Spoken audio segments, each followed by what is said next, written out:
शरद पूर्णिमा की सच्ची सार्थकता, यह शरद पूर्णिमा तो वर्ष भर में एक ही दिन आती है, लेकिन जिस समय राम कथा के माध्यम से हमारे अंतर हृदय में, हमारे अंतर मन में ईश्वर के होते हुए भी हमारा हृदयाकाश जो है वो मानो जब देखिए तो उसमें कोई न कोई वृत्ति, कोई न कोई दुर्वासना, कोई न कोई ऐसी चीज है कि जो हमको ईश्वर का दर्शन करने में बाधक बनी हुई है। आप पढ़ते हैं कि जिस समय वहां पर भी वही संकेत सूत्र है, भगवान श्री राम से सुग्रीव की मित्रता हुई और सुग्रीव से मित्रता के बाद प्रभु ने बाली का वध किया और सुग्रीव को किष्किंधा का राज्य दिया।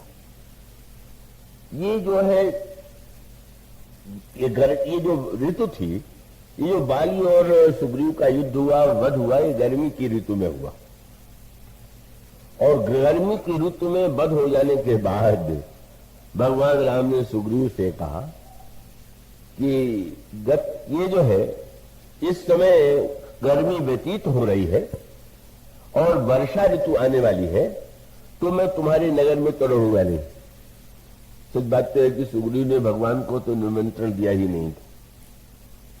प्रभु तो इतने उदार हैं कि निमंत्रण न देने पर भी निमंत्रण अस्वीकार करके सामने वाले के संकोच को दूर कर देते।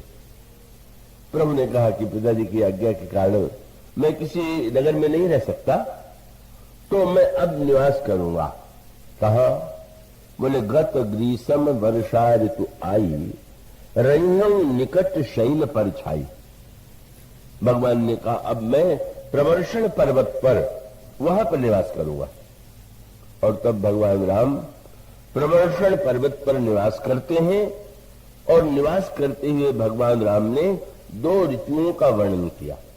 आप जो रामायण पाठ करते हैं, आप उस प्रसंग को आप पाएंगे कि भगवान राम जब वर्षा ऋतु देखते हैं तो वर्षा ऋतु देख करके भगवान राम दोनों ऋतुओं का वर्णन करते हैं। इस संदर्भ में बड़े महत्व की बात यह है कि भगवान ने सुग्रीव से यही कहा कि तुम अंगद के साथ रहो, राज्य चलाओ, और तुम इस बात को मत भूलना कि सीता जी का पता लगाना है। यह महत्वपूर्ण हम सब के लिए। और उसका अभिप्राय क्या है? भगवान राम ये नहीं कहते कि कामकाज छोड़ दीजिए, संसार का व्यवहार छोड़ दीजिए।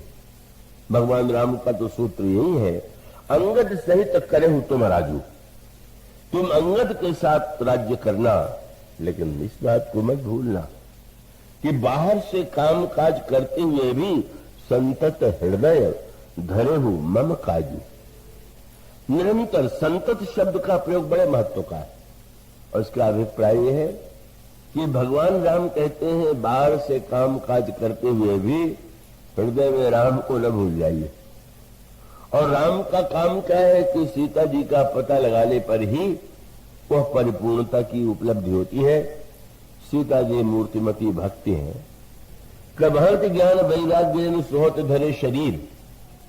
भगवान मानो संसार के समस्त प्राणियों को यह उपदेश देते हैं कि व्यवहार चलाते हुए भी, कामकाज करते हुए भी इस बात को नहीं भूलना कि जीवन में एक लक्ष्य है भक्ति को पाना।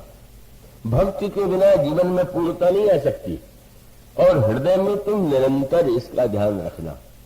किंतु जीव की विचित्र दशा है।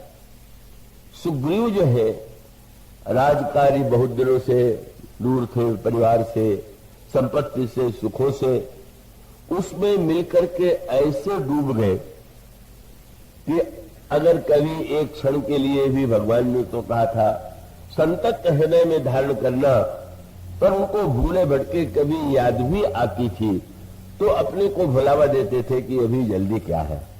भगवान ने ये थोड़ी कहा है कि इस समय तक जो है पता लग जाना चाहिए, और ऐसा भुलावा हम में से बहुत से लोग देते हैं।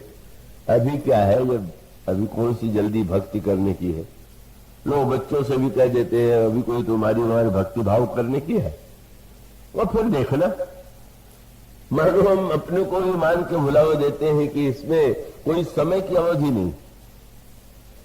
तो भाई अगर मृत्यु की अवधि होती तब तो आप ये दावा कर सकते थे कि इतने दिन बाकी है। जब उसकी अवधि बाकी नहीं है तो फिर लेकिन सुग्रीव ने अपने को भुलावा दिया।